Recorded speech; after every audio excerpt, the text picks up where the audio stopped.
Welcome to another episode of the Magnolia Shine podcast, and we got the one and only Patrick Shegog in the house today. And Patrick, the last time I think WJTV really covered you was when you were holding a trophy up.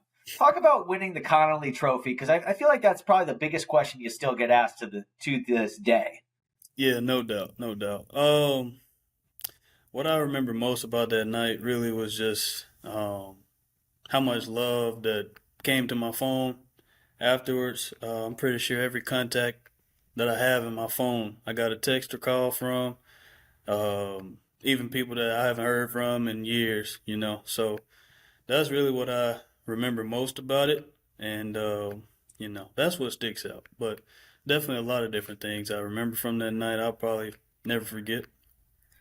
Yeah, and they probably talked about how it's not often that somebody that wasn't at Ole Miss or Mississippi State win it. I mean, Southern Miss has a few, and at Delta State, I believe they had another. But just the idea that you played Division II football, and the media who votes on it, including myself, said, yeah, he was the best football player in the state of Mississippi that year. Yeah, man, that was a big deal. That was one of the things that I wanted to make clear, that I appreciate everybody that voted for me. The last person that won the award from Delta State was actually another South Panola quarterback, Josh Bright, and just that coincidence was special. Um, and yeah, man, just being the first one in 20 years, that's something that I still can't even process fully, but I'm blessed and grateful for everything. How many years were you at Delta State? I was there from 2018 to 2023, so 5, 6 years. Yeah, it's really interesting. I don't know if you remember me. I used to cover you guys when I was at the Delta news station, and you were just starting out as a freshman. And it's kind of interesting because in today's transfer portal, I mean, think about all the guys that moved. When people like you have success nowadays, they get up and they leave and they go try to play at Division I, or they go to a different D2 that maybe has something that they were looking for. What was it about Delta State and then your commitment to the school that took a chance on you to stick around? There's a lot of different factors that went into it. My commitment to Delta State and Coach Cooley. First of all, dating back to high school, I was committed to Tulane, and they ended up pulling my offer because I was dealing with some back issues, and it got kind of late in the recruiting process, and all of the other schools that were recruiting me had kind of found their guy for the class. So I basically started from scratch, and it came down to pretty much all of the Mississippi JUCOs, Delta State, or Jackson State.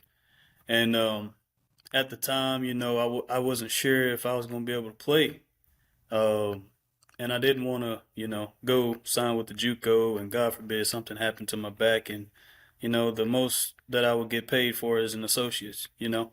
And so, had God on my side, lead me the right direction. He put it in my mind to go to a 4 year for that reason. And Coach Cooley gave me and my family some assurances that if something did happen to my back, he would still pay for my school while I was there. And that's how it all started.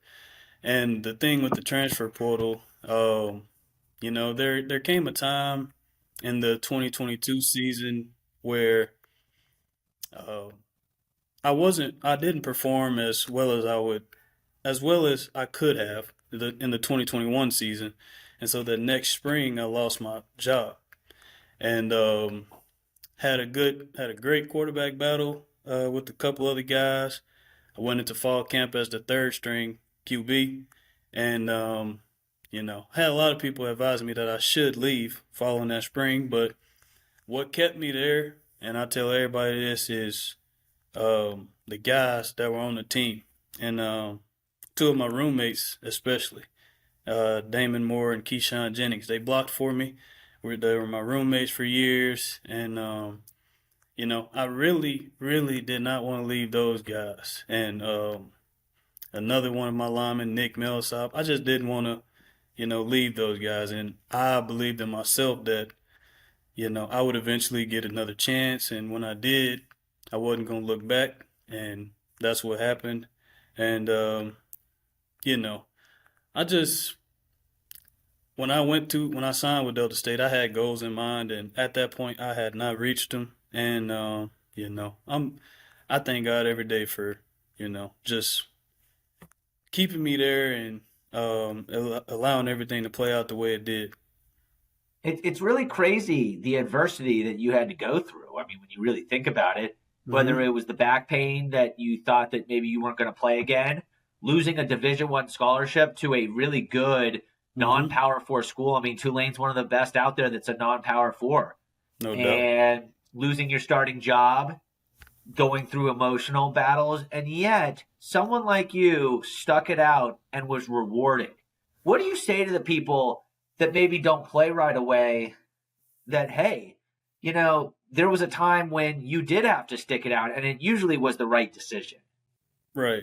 Man, everybody's situation different. You know, there are situations that I believe leaving is what's best for somebody, but nowadays it's crazy. Even guys that have success at a program, they'll leave to go somewhere else for whatever reason. But my message to people have always been, believe in yourself first and foremost. Don't shy away from competition, and the grass isn't always greener. So, and I'm also a believer that it's your decision, and whatever happens, you got to live with it. So that's why I don't necessarily. I'm not on the side of I hate the transfer portal for this, and that reason. Like I said, whatever decisions you make in life, whatever happens after that, that's on you. So that's something that you gotta live with. And sometimes it plays out the way you want it to, and sometimes it doesn't. You know. Yeah, tell me, I mean, how dark of a place was it when you had your back issue and your offer did get pulled from Tulane? Like, how dark did it get? Um. So the summer going into my senior year is when it started. And I had a visit to Tulane. I loved everything there, and I committed right away, almost. And so I thought I was set. And then that first game we played against Clinton, and I probably had the best game of my high school career.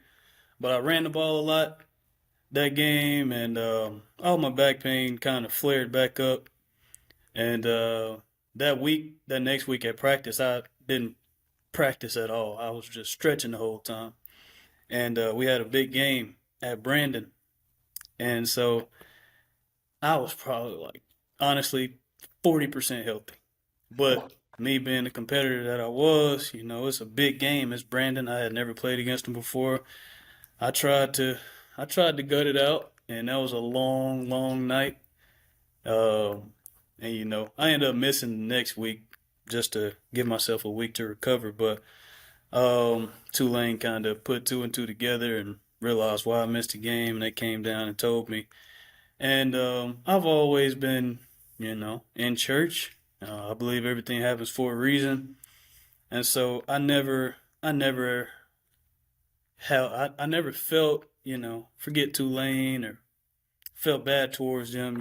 I just kind of took it on the chin and, just trusted that everything was going to be all right. Tell me about Coach Cooley. He seems like he can be a hard ass sometimes, although I always had a great relationship with him. How tough of a coach is he really behind the scenes? Man, Coach Cooley, he's a trip. He's a trip. I get a good kick out of him.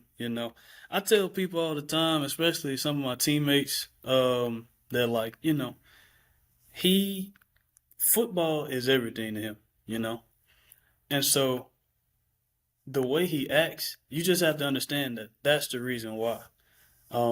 He wants things done a certain way, and if you don't do them that way, he's gonna have a problem with you. And so it was just that simple to me. I tried to do everything right so that I didn't have to take a chewing from him. And I maybe took one or two good ones, but other than that, man, he just wants things done a certain way. He wants to win, and if you do anything that gets in the way of that, you might as well get ready to hear it.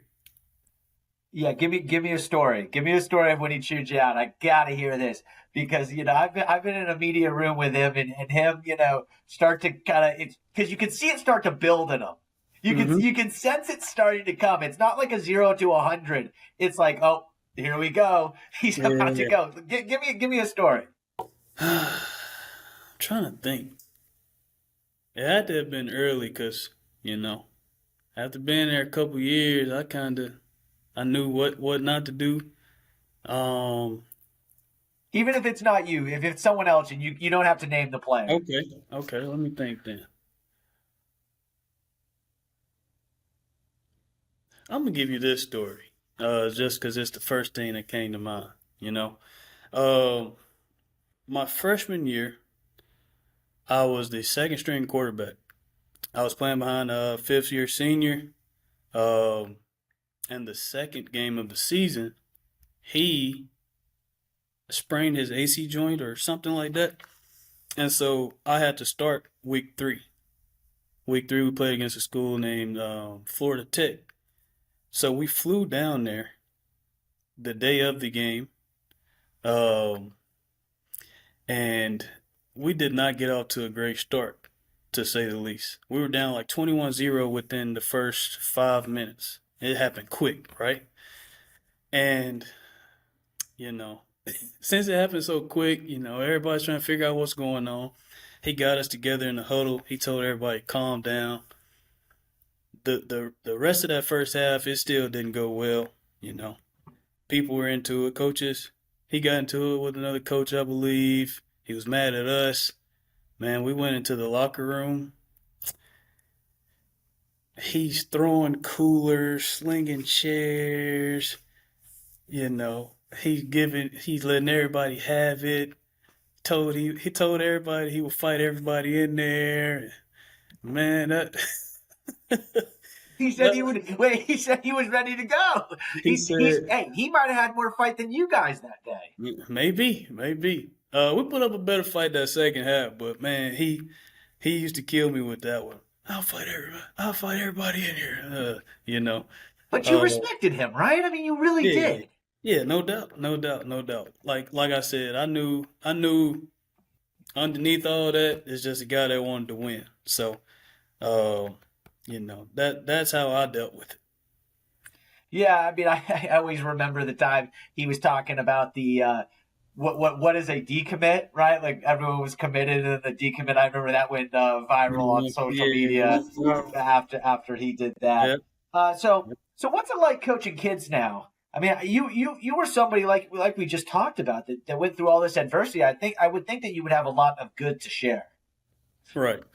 Um, that's really why I wanted to come back and coach kids versus the college route. Um, this game I didn't want to coach until maybe a couple of years ago after I went through everything that I did.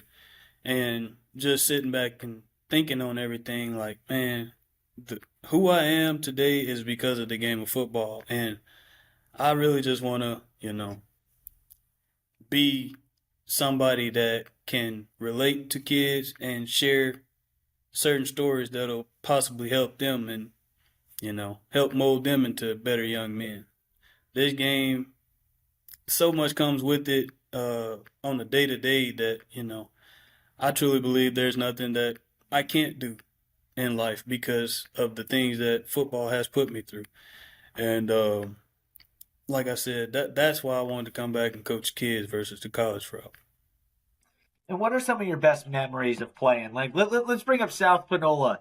You come from a school that is as proud of a football tradition as there is in Mississippi. I mean, to be honest, if someone says it's number one, I don't know if you can really fight them.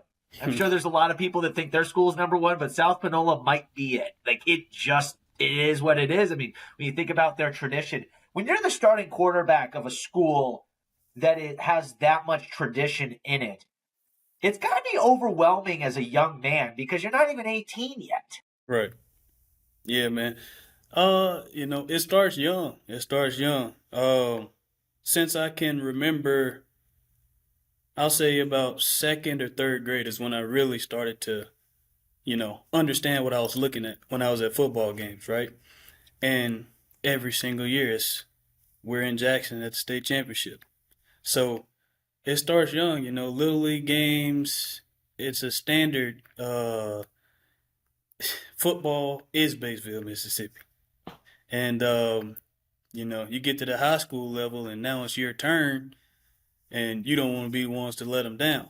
Uh, but fun fact, my class was the first class since I'm not sure that didn't win a single state championship, and that just came from a lot of different things. But like I said, in Batesville, football is life, and you know that that place is special. I'll just say that place is special. Yeah, well, this is Patrick Shegog, and if you want to watch some of the bonus coverage, you can go to my Facebook and go to the subscription.